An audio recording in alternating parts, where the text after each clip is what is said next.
ابن ماجہ کی روایت ہے، حضرت ابو امامہ رضی اللہ تعالی عنہ راوی ہیں، وہ فرماتے ہیں جناب رسول اللہ صلی اللہ علیہ وسلم نے ارشاد فرمایا کہ جس نے عیدین کی راتوں کو زندہ رکھا، یعنی عبادت کے ذریعے، ذکر اذکار کے ذریعے عیدین کی راتوں کو زندہ رکھا، اس کے اندر عبادت کی، اللہ تعالیٰ اس شخص کے دل کو اس دن زندہ رکھیں گے جس دن لوگوں کے دل مر چکے ہوں گے، یعنی قیامت کے دن۔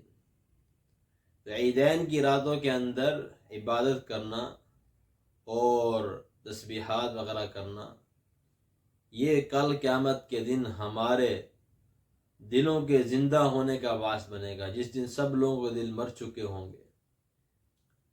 اصبہانی کی روایت ہے،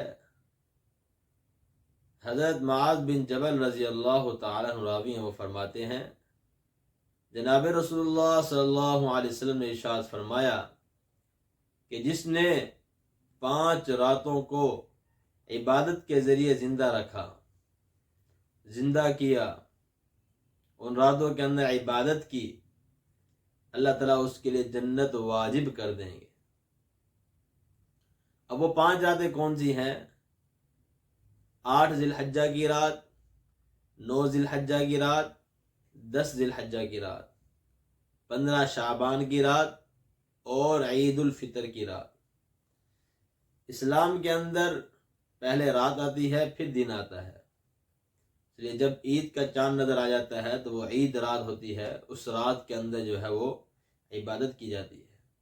تو اس لیے ہم عیدین کی راتوں کے اندر خوب عبادت کریں، اللہ تعالیٰ سے مانگے۔ مسلمان کی عید یہی ہوتی ہے کہ مسلمان جو ہے وہ ہر خوشی کے اندر اپنے اللہ کے حضور جھکتا ہے کہ اللہ نے یہ خوشیاں دی ہیں۔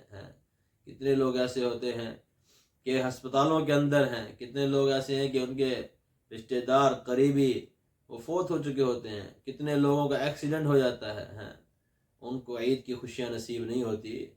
اللہ نے ہمیں عید کی خوشیاں دی ہیں، تو ہم ان خوشیوں کے اندر اللہ کی ذات کو یاد رکھیں۔ السلام علیکم۔